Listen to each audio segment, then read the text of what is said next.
কিন্তু একজন শহীদের মাকে এখনও দেখেছি আমরা, কাঁদে না।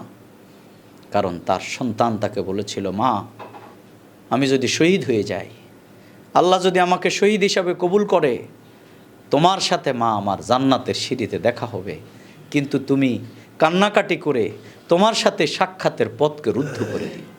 ছাত্র জীবনে যখন ইসলামী আন্দোলন আমরা করতাম, আমরা যারা গভীর রাতে শাহাদাতের তামান্না নিয়ে আমরা আমাদের রিপোর্ট লিখে আমরা যখন ঘুমাতাম, আবার আমরা তাহাজ্জুদে উঠতাম, যাদের সুযোগ হতো, এই যৌবন বয়সেও আমাদের অর্থ ছিল না, আমাদের নাস্তার টাকা ছিল না, আমাদের মেজ ভাড়া ছিল না, আমাদের যাতায়াত ছিল না, আমাদের অসংখ্য জিনিসের সুযোগ সুবিধা আমাদের হাতে ছিল না, কিন্তু আমরা আল্লাহর গোলাম হিসাবে নিজের জীবনকে অতিবাহিত করার এক চূড়ান্ত শপথ নিয়ে আমাদের জীবনকে আমরা কাটিয়েছি।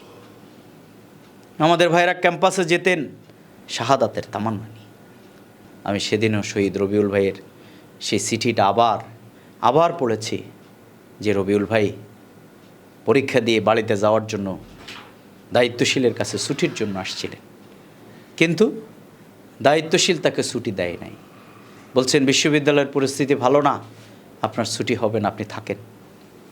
তিনি সাথে সাথে দায়িত্বশীলের সামনে বসেই তিনি একটি কাগজে চিঠি লিখেছিলেন যে, আমার শ্রদ্ধেয় প্রিয় মা, আমার পরীক্ষা শেষ হয়েছে, আমার ইচ্ছা ছিল বাড়িতে আসব, আমার ইচ্ছা ছিল আপনার সাথে আমার সাক্ষাৎ হবে, কিন্তু আমার মন বলছে, আমার দায়িত্বশীল আমাকে ছুটি দেয় নাই, আমার মন বলছে যে আমি শহীদ হয়ে যাব, আল্লাহ তাআলা আমাকে শহীদ হিসেবে কবুল করবেন।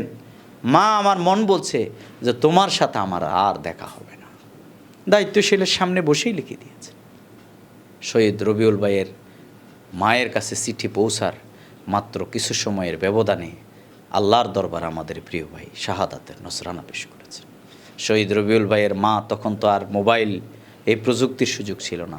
চিঠি পেয়ে সেদিন চিৎকার করে বলেছিল, তোমরা কে কোথায় আসো, আমার মন বলছে তোমরা রাজশাহী বিশ্ববিদ্যালয়ে খবর নাও, আমার রবিউল আর জীবিত নেই। ঠিক এই খবর নিয়ে দেখা গেল রবিউল ভাই শহীদ হয়ে গেছে। আমি আমার জীবনে অসংখ্য শহীদের বাড়িতে যাওয়ার সুযোগ হয়েছে, কিন্তু একজন শহীদের মাকে এখনও দেখেছি আমরা, কাঁদে না। কারণ তার সন্তান তাকে বলেছিল, মা আমি যদি শহীদ হয়ে যাই, আল্লাহ যদি আমাকে শহীদ হিসাবে কবুল করে, তোমার সাথে মা আমার জান্নাতের সিঁড়িতে দেখা হবে, কিন্তু তুমি কান্নাকাটি করে তোমার সাথে সাক্ষাতের পথকে রুদ্ধ করে দিও। শহীদ রবিউল ভাইয়ের মা এখনও বলেন যে, আমার রবিউল নিষেধ করেছে কান্নাকাটি না করবার জন্যে, যদি তার সাথে আমার দেখা না হয়।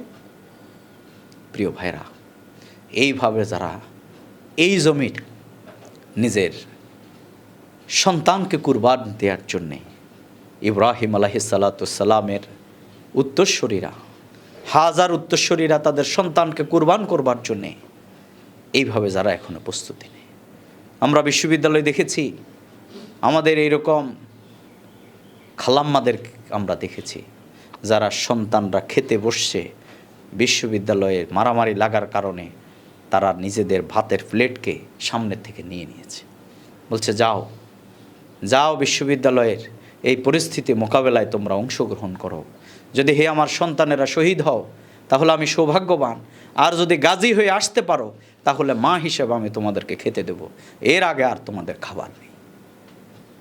এরকম মা আছে বলেই এই বাংলাদেশ ইসলাম আছে, এরকম মানুষ আছে বলেই বাংলাদেশের এই জমিনে আধিপত্যবাদী নাস্তিকতাবাদী শক্তিরা ইসলামকে নির্বাপিত করার যে প্রচেষ্টা চালিয়েছেন, আমরা বিশ্বাস করি এই জমিনে তারা ইসলামকে নির্বাপিত করতে পারবে না ইনশাআল্লাহ।